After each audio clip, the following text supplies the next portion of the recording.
Olá pessoal, bom estar aqui com vocês. Eu sou a professora Elaine Bueno, estou aqui hoje com o professor Euler e nós viemos para conversar, fazer um bate-papo com vocês a respeito do assunto Enem, né? Nós temos aí muitas dúvidas a respeito desse tema e vamos trocar aí algumas ideias, falando um pouco do que é o vestibular, do que é o Enem, qual a diferença de uma avaliação e outra e como é que a gente pode se preparar melhor para esta prova que está para chegar aí no final do ano. Eu acho que uma das coisas principais para a gente tratar hoje aqui é justamente dar para o aluno a noção de quais são as regras dos jogos, né? Quando se pensa no vestibular, o vestibular é um tipo de exame que tem algumas regras, algumas características. Quando se pensa no Enem, ele é um outro tipo de exame e com outras características, outras regras. Acho que o básico é o aluno conhecer bem essas regras, essas diferenças, para que ele possa usufruir de benefícios em cada tipo de avaliação. O professor Euler é professor de curso preparatório para vestibular, né? E ele está bem assim acostumado a focar com seus alunos a preparação de vestibular, que é uma, e a preparação para o Enem, que é completamente outra. Então é exatamente esta diferença, e para a gente se sair bem em uma coisa ou outra, é importante que a gente conheça bem estas regras.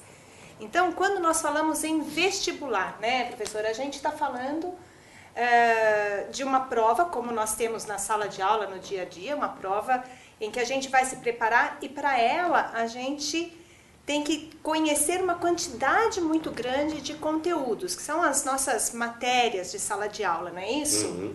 E sai bem no vestibular aquele que sabe resolver bem questões, né? Que consegue... Eu acho que esse é um ponto importante que muitas vezes os alunos não têm exatamente a noção. O que o vestibular cobra dos alunos? Cobra uma série de questões, né? O aluno que acertar o maior número de questões é o aluno que vai ter o melhor desempenho. Então, de verdade, o vestibular muitas vezes não está cobrando quem é o melhor aluno, quem é o aluno que teve o melhor histórico escolar, quem é o aluno que ao longo da vida escolar teve o melhor desempenho. O aluno até pode ter sido o melhor aluno, mas se no dia do vestibular ele não acertar mais questões que os outros, todo aquele histórico anterior dele não valeu para nada, pensando no vestibular. Claro que o histórico escolar, o que ele fez na escola a vida inteira, isso é algo que ele vai carregar para a vida toda dele, como algo útil. Mas naquele momento, o objetivo passar no vestibular tem relação única e exclusivamente com o número de questões que ele vai acertar. Então, minha sugestão para quem vai fazer vestibulares tradicionais é foco em exercícios. Lógico, a teoria é importante, a teoria não pode ser desprezada, porque o bom conhecimento da teoria vai fazer com que você consiga aplicá-la também nas questões. Mas no final das contas, é a quantidade de acerto em questões que vai determinar se você vai ou não ter o melhor desempenho que os outros candidatos, vai ou não passar no vestibular. Então eu sempre pensei que o foco principal para um aluno que se prepara para o vestibular é o foco em resolução de questões. Essa é a verdade. O melhor matador de questões é o aluno que vai ter o melhor desempenho numa prova tradicional de vestibular. Ainda que, de repente, ele não seja o maior conhecedor da matéria em si, como a gente costuma dizer. E aí que está a grande diferença, né? Muitas vezes a gente se prepara para uma prova, como a do vestibular, e passado ali algum tempo, a gente esquece aquilo que a gente decorou para a prova. E a gente sabe que em muitos países aí afora, ao final do ensino médio, antes do ingresso para a universidade, eram realizadas avaliações diferentes dessa que é realizada há tanto tempo aqui no Brasil, que são os vestibulares tradicionais, como o SAT, né, nos Estados Unidos, e vocês certamente já viram aí em alguns filmes de high school, né, que a galera se prepara para SAT. E aí, com o tempo, o Ministério da Educação e Cultura aqui do Brasil percebeu que era preciso também evoluir um tipo de avaliação que não fosse apenas a decoreba. Eles organizaram uma equipe que pudesse estudar a melhor forma de avaliar não só conteúdo, mas conhecimento adquirido realmente. E por muito tempo elaboraram aí formas para se chegar a um ideal, né, de avaliação, que aí então aos poucos foi surgindo o Enem. O Enem ele veio com um objetivo primeiro, que era reorganizar todo o currículo do ensino médio, né? Você pegar lá o teu currículo hoje de sala de aula do ensino médio, tem lá ciências, matemática, história, geografia, uma série de disciplinas, né, de áreas do conhecimento, e para cada área um monte de conteúdo. Então o Enem queria o quê? Reorganizar isso de forma que o conteúdo, a decoreba, não fosse o foco exclusivo do que estava acontecendo na sala de aula, que as áreas do conhecimento pudessem se integrar. Então, assim, se eu estou falando de história, eu estou falando de um conteúdo relacionado à história, obviamente esse conteúdo ele está relacionado à geografia, à filosofia, à sociologia e tantas outras áreas. Então, por que eu preciso estudar a história separado de geografia, já que são áreas tão comuns, tão afins? Então, o Enem, inicialmente, ele veio com esse objetivo, de poder reorganizar esse currículo do ensino médio, integrar as áreas e fazer com que a educação fosse mais ampla do que simplesmente decorar conteúdos. E o objetivo inicial mesmo do Enem era fazer uma avaliação do ensino médio no Brasil. Então, como é que está o ensino médio no Brasil? Está de boa qualidade? Está de má qualidade? Então, a ideia inicial do Enem não era fazer a avaliação dos alunos em si, para ingresso na universidade, nada disso. Ele tinha como foco principal a avaliação do ensino médio brasileiro. E depois acabaram utilizando, como é hoje, para selecionar os alunos para ingresso na universidade. A gente sabe que ainda, né, mesmo com todos esses objetivos tão nobres e tão próximos de se concretizarem, eles ainda não estão completamente implantados na sala de aula. Então, hoje a gente sabe ainda que a história está de um lado, muitas vezes a geografia de outro, a física de um lado, a biologia e a química de outro. Como se fossem disciplinas totalmente separadas. Totalmente separadas, mas aos poucos os professores eles têm percebido esta necessidade e têm procurado, né, conversar sobre possibilidades dessa integração acontecer.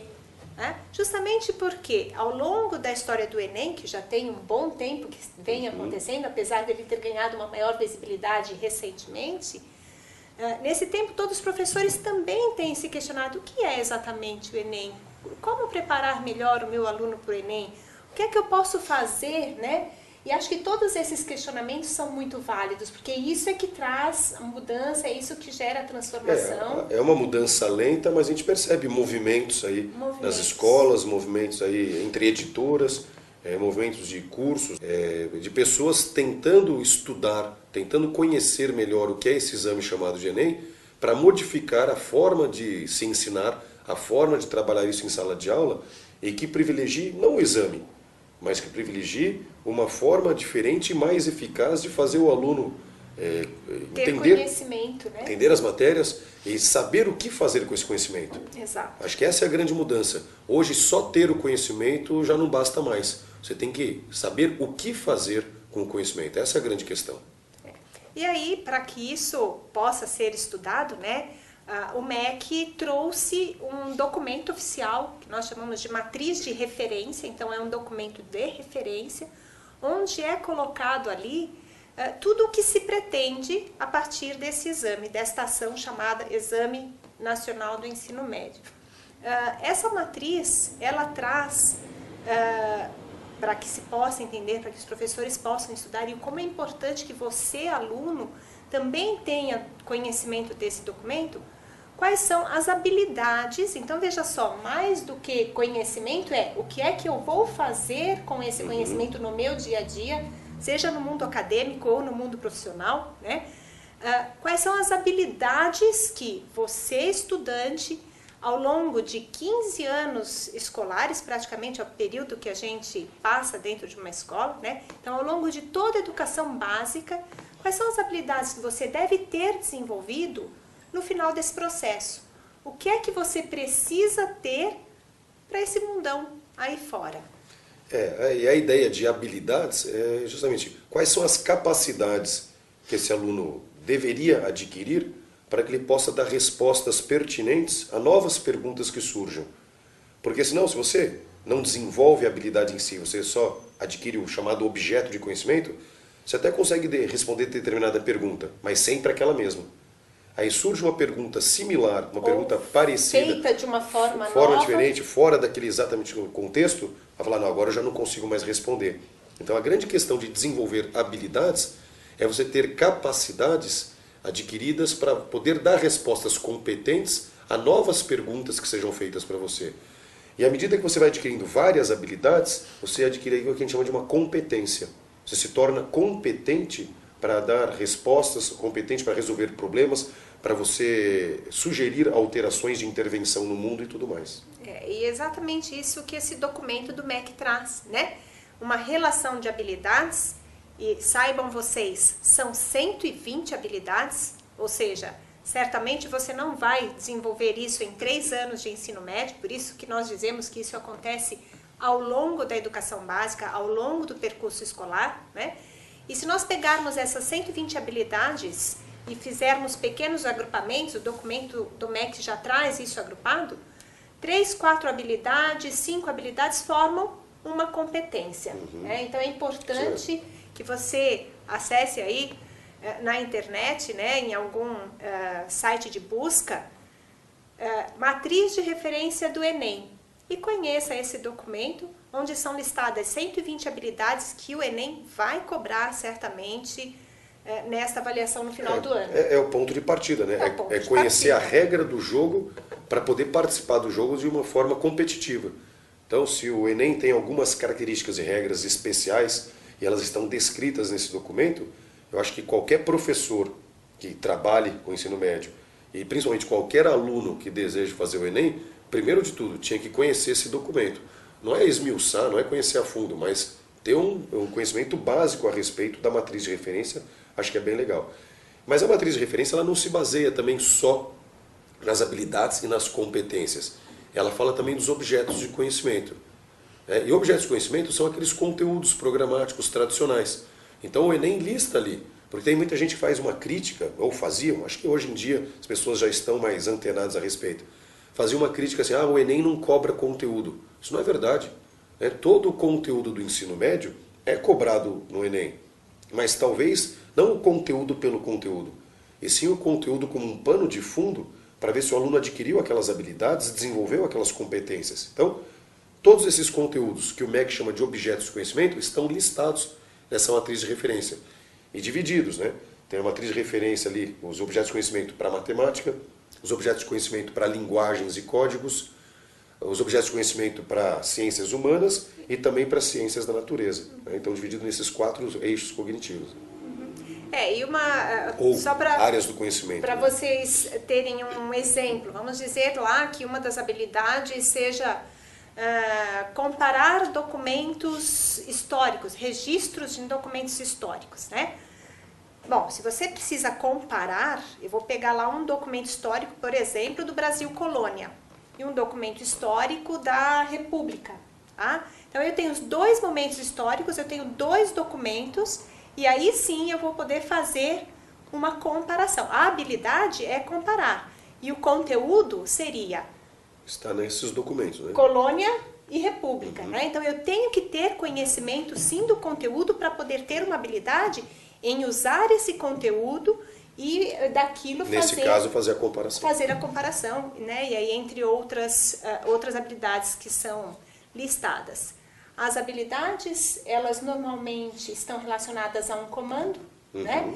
Então, comparar, identificar, analisar, relacionar, analisar. Sugerir, né? Intervir. E cada um desses comandos com graus de dificuldades também diferentes, né? Então, é óbvio que identificar é algo mais simples do que analisar, avaliar, enfim. Mas é importante, né, que você entenda que além do conhecimento, que era aquilo que você estava acostumado a se preparar para um vestibular, o Enem vai cobrar conhecimento e esta habilidade, que é o que fazer a partir desse conhecimento. Além disso, esse documento traz ali 5 divisões, que são os eixos. É tudo com nome bonito, nome difícil, nome pedagógico, né? Mas a gente está não aqui... é o nome que mais importa. Não é o nome, e a gente está aqui um pouquinho disso, né? Para explicar o que são os eixos cognitivos, ou seja, o que é exatamente, né, dentro do aprendizado de uma forma maior que o Ministério da Educação pretende que você tenha ao final de todo o percurso escolar. Então, nós estamos falando aqui de 5 eixos, que é o tema do nosso próximo encontro aqui, mas só para que você já tenha em vista, seria dominar linguagens, compreender fenômenos, enfrentar situações problema, construir argumentação e elaborar propostas. É isso que o Enem vai cobrar e que o Ministério da Educação quer do estudante ao propor esse exame no final do ano. É isso aí. É isso aí, pessoal.